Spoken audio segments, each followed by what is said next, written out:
Il était une fois un vieux couple heureux. Mohammed Khaireddin. Plus tard, ils s'allongèrent côte à côte et s'endormirent sous le ciel étoilé du sud.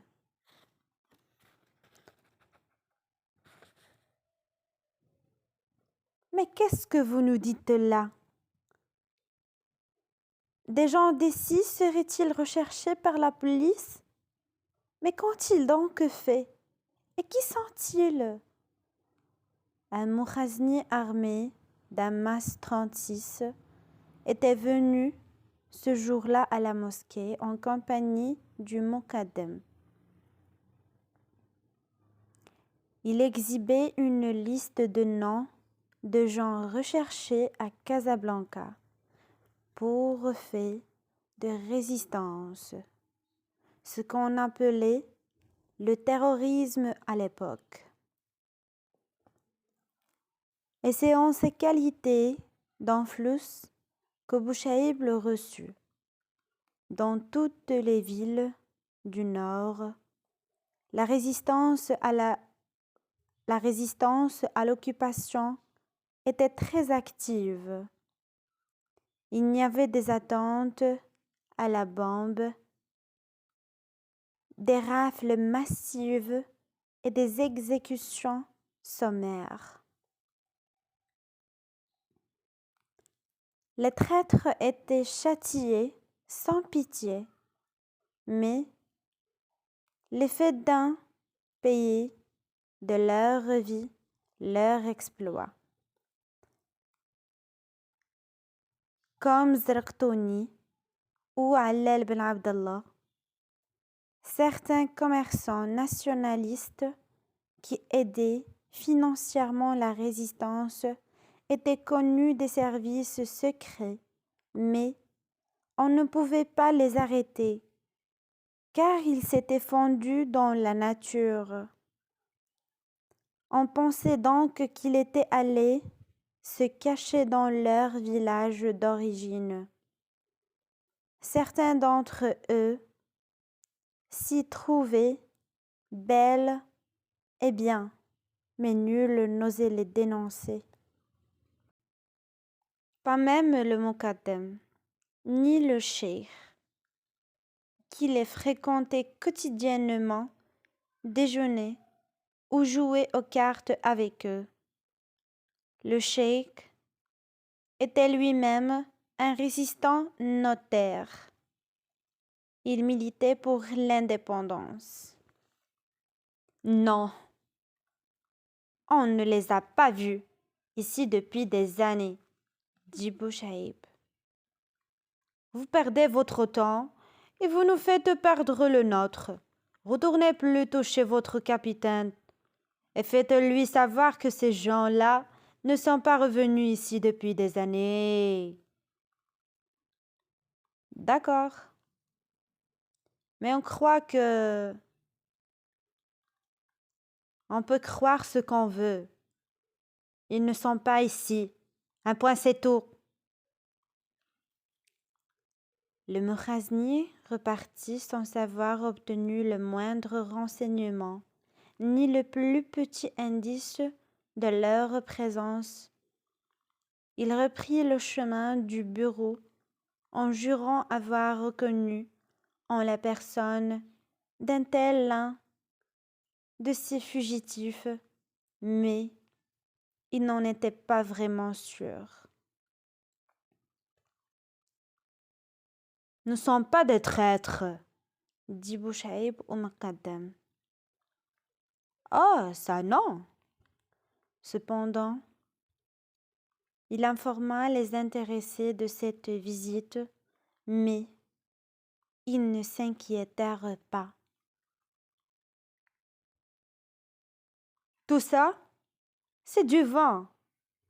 Qui peut vous atteindre ici? Il faudra des armées. Quand on est dans la montagne, on est inaccessible, dirent-ils. Cet incident ne pas de suite. Les résistants continuèrent de vivre leur exil chez eux jusqu'à l'indépendance. Ce souvenir était si cher au vieil homme qu'il en reparlerait souvent. Cette évoque était celle de l'enthousiasme, du sacrifice et de l'honneur. Où est tout cela à présent? Affirmait-il. Qu'il ne revenait au quotidien, un quotidien calme, qu'il appréciait car il n'avait aucun souci à se faire, et sa seule obligation était de vivre et de prier. Ses journées se passaient entre la mosquée, les champs et la maison, où après le repas de midi, il faisait une longue sieste, à l'abri de la canicule qui régnait dehors. Il dormait dans un coin frais du rez-de-chaussée, où seul le bourdonnement des mouches prises dans des étoiles d'araignées se faisait entendre. Ce bruit ne le dérangeait pas. Il représentait pour lui l'une des musiques secrètes de la vie, un langage essentiel adapté à l'univers, des êtres qui luttent contre la mort omniprésente. Ce soir, j'irai mettre des pièges. On mangera du lièvre demain. Il avait plusieurs assortiments de pièges, et il savait où les tendre pour capturer tel ou tel gibier. Il aimait bien la chair au porc épic, mais il lui préférait celle du lièvre, qui sentait bon les aromates. Et c'est sans surprise que le lendemain à l'aube, il rapporta 2 lièvres qu'ils dégustèrent, sa femme et lui, le soir même sur la terrasse. Le chat eut une grosse part. J'ai donné un peu à ce gibier, à la voisine, dit la vieille. Tu as bien fait. Elle ne mange pratiquement pas de viande. Une fois l'an, peut-être. À l'occasion de l'Aïd, si des gens charitables lui en offrent. Il y a longtemps qu'elle vit seule et n'a personne au monde. Il faut penser à cette femme de temps en temps, recommanda le vieux. Je pense souvent à elle. Je ne la néglige pas. Cette pauvre vieille vivait dans une immense bâtisse, en partie délabrée, parmi des multitudes de rats et de chauves-souris.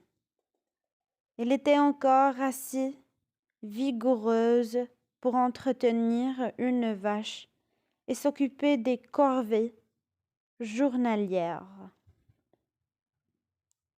Tout le voisinage la respectait et l'aidait. Elle ne manquait de rien. En vérité, on la surnommait Talukit, sans trop savoir pourquoi. Il y avait ainsi de ces noms bizarres que les gens portaient comme une tunique élimée et dont ils ignoraient la provenance. Pendant les fêtes, elle faisait elle-même le pain communautaire, car elle avait dans la cour de sa maison un grand four en terre battue qu'elle utilisait à merveille. Les enfants qui venaient là ne repartait pas sans emporter une galette rembourrée d'un œuf dur en coque cuit à l'intérieur de la pâte. On aimait cette femme, dont on savait seulement qu'elle était une sainte et qu'elle lisait et écrivait couramment en arabe classique et en berbère. Elle tenait ses connaissances de ses ancêtres qui étaient des cheikhs vénérés, fait rares dans le clan des Aït al-Hassan, qui préféraient la guerre à la science.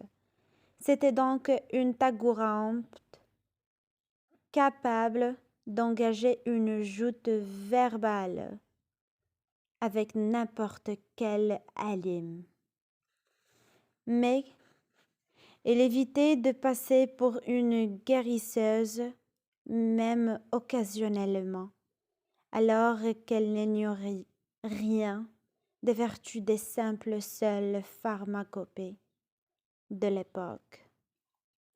Cependant, elle dut parfois soigner des enfants atteints de typhoïde ou de toute autre maladie grave.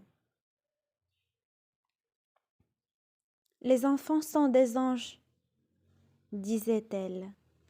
Je peux les soigner, mais c'est Dieu qui les guérit. Elle ne vendait donc pas son savoir aux premiers venus comme ces charlatans qui infestaient les souks et les rassemblements raisonnières.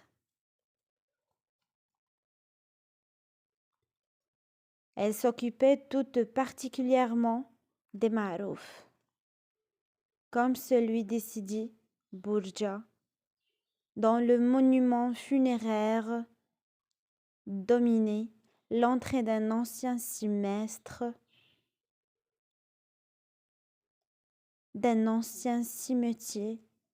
ceint d'un mur de pierre et d'épinaux. À l'écart du village et tout à côté de ruines presque entièrement effacées, si bien qu'on ne savait rien du nom du site. Aux vraies personnes ne connaissaient l'histoire de la région. Les écrits qui lui étaient consacrés étaient rares et indécryptables. Il aurait fallu le concours d'experts pour les traduire en clair, ce qui n'intéressait personne, vu l'insuffisance historique de ces lieux reculés où l'on avait coutume de se réfugier. Pour fuir les envahisseurs de tout poil qui s'emparaient surtout des palais,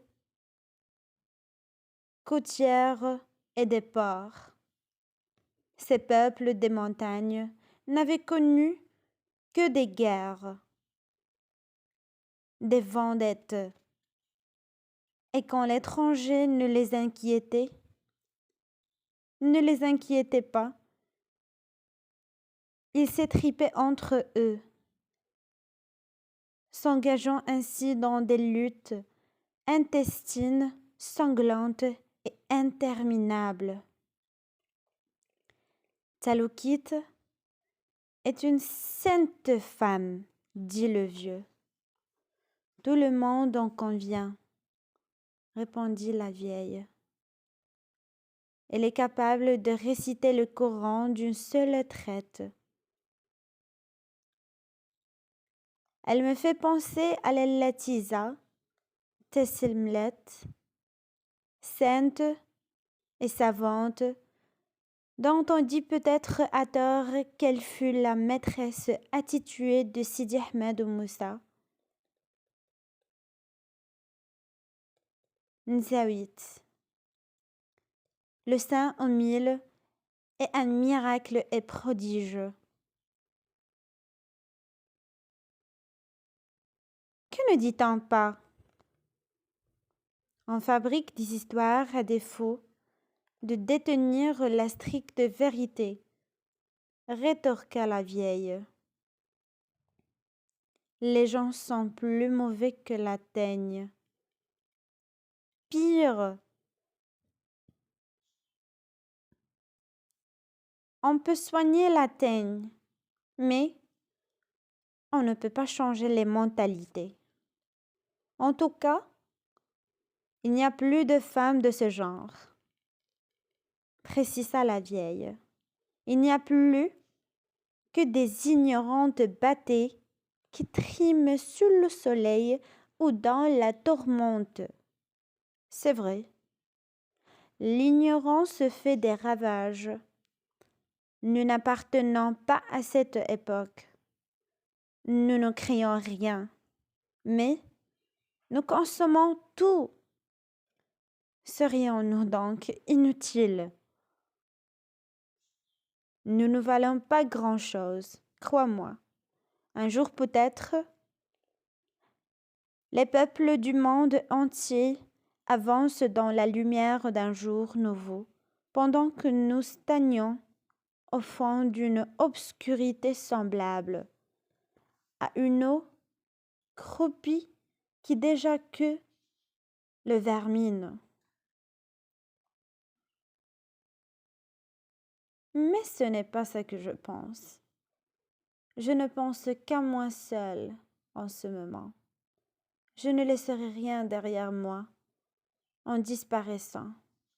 Le monde peut être bien se passer de moi, car même ceux qui m'enterreront ne seront pas de mon sang. C'est aussi bien comme ça. On est venu tout nu, on repart nu. C'est de l'autre côté du visible qu'existe le miracle tant espéré même par les prophètes. Et c'est pourquoi je prie Dieu de me préserver du turpide d'ici-bas. C'est de la tristesse, dit la vieille.